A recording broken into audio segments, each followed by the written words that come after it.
got it up and running. Trying to hide my smile here. Got it fired up Saturday, and that was a bit of a fiasco. Following and it's no fault of theirs, I'm sure, but the way that it worked with this ignition system is they want you to power the ignition system off of the fuel pump relay, and I'm sure that's all fine and dandy if you just get in and you turn your key and you instantly start the car. But I don't usually do that. I usually let the pump prime a second, and then I go to cranking it. Well, the pump never turns back on, or the ECU, the Microsquirt, never turns the pump back on, which means it never energizes the relay that they show in the schematic to actually power the distributor stuff. So, obviously it wouldn't start.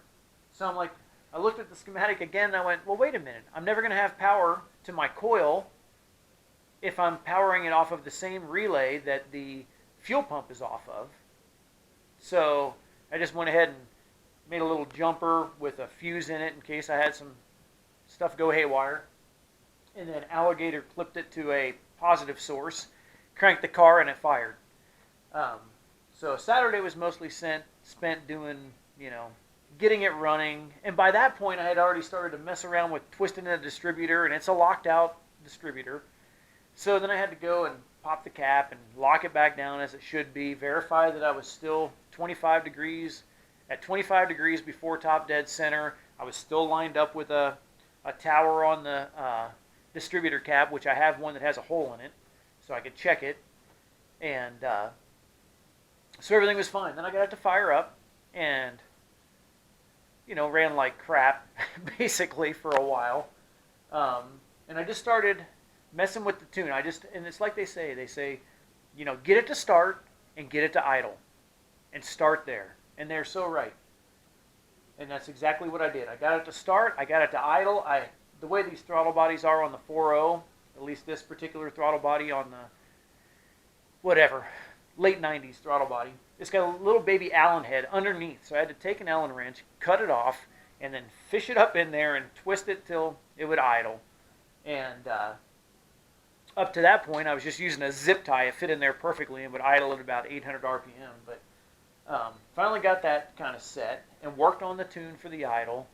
Got it to idle really nice. So that's what Saturday was. Then Sunday was continue to mess with the idle a little bit, because I have an issue where I have to, and I still do have this issue, where I have to flood clear it every time I start it. I don't know. I don't know what I've done that's haywire, but something is. So I was messing around with that and trying to change things in accelerator enrichment. No, not that. Actually, in the startup stuff where you can change the priming pulse. So I'm trying to mess with that, and it really isn't making much of a difference. So, and then it dawned on me, a buddy of mine who tunes stuff for a living said, forget messing with anything. Don't mess with accelerator enrichment. Don't mess with anything else. Get your main VE table map close and your spark table. So that's what I have been really zeroing in on. So that was Sunday. So today's Monday. I relocated my battery. You can see the battery used to sit right here. This was the battery tray. Well, it ain't going to fit there now, right? So I had thought about putting it under the back seat, because everybody's like, well, put it in the trunk. I'm like, I don't have a trunk. So I was thinking about putting it under the back seat, cut the back seat out all nice, and try to sew it back up and blah, blah, blah. And my other thought was to cut a notch in the body right here and then stick it in the fender, but I didn't really want to cut the car. So what I ended up doing was cutting the car, plased out a little hole right here, and then you won't even be able to see it, but I'm going to show it anyway. Let me see if I can find got a flashlight around here somewhere, but anyway, I don't know where it's at. So, yeah, you can't see it, but the battery is up here, in behind the front fender. So that got me to where I could start it and drive it. When I drove it yesterday, I had this charge air tube off, and the battery was just wedged down in there. And I was able to drive it around a little bit, and it's amazing what you can do with Tuner Studio. I'm so impressed with it. I had started out doing fuel injection stuff with a uh, a Moats adapted, which they're awesome too. They're good people to work with. But I sent my ECM is an older. It's this guy right here. It's a 122.7. I used to know the number by heart. 122.7747. So this is what I used to run the car with, right here, and tuning was such a pain. It was fine. I mean, it was cool. I was learning, still am, but every time I wanted to make a change, I'd have to pull the chip out of it, which ain't that big of a deal. The chip socket that they sell is awesome, or that they installed is awesome. Take the chip out, throw it in the Flash 1, Burn 1. That's the model I had anyway. I think they've got a better one nowadays. But anyway, put it in the Flash 1, Burn 1, and go ahead and, burn my new tune. Man, this stuff is, I guess it would be similar to their emulator or the ostrich or whatever they had. But using this Microsquirt with Tuner Studio, you can tune on the fly. And what I really like about it, and I had no idea that it was like this, is if you, let's say, you want to enrichen your idle map, right? Your idle cells. You sit there and you can change the numbers in it, and the car will react, or the engine will react to it without having to burn it. So it's not like you have to make a change and then burn it before it takes effect. It takes effect the second, usually in my case, my idle takes up about 4 cells. It just kind of hovers around these 4 cells. I change all 4 of those cells, fatter or leaner, whatever you need, and the moment you click the next cell beside it or whatever, not one you're going to change, but you just click off the last cell, it reads it, and it starts running according to that cell, how you just changed it, without even having to burn it. I thought that's pretty damn cool. So, anyway, I'm getting off track a little bit. Tuner Studio, thumbs up.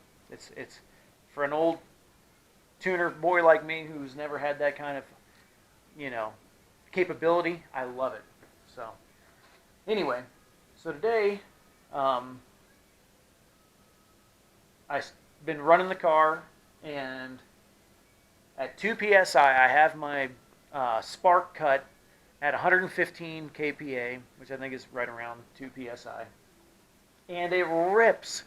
It runs about as good as it did NA. Otherwise, like all the other fuel maps are coming in, my spark table's coming in, and I'm pulling, because this is just by the seat of the pants, and I want to make sure I don't detonate. I have no knock sensing stuff on here whatsoever. So I very fat on fuel, very conservative on timing, and at 2 psi, it's fun. It's an eye opener. I think it's going to be a formidable opponent on the street when I hit 5 or 8. So we'll see how it goes. Tomorrow night when my son gets off, he's in his senior year in high school.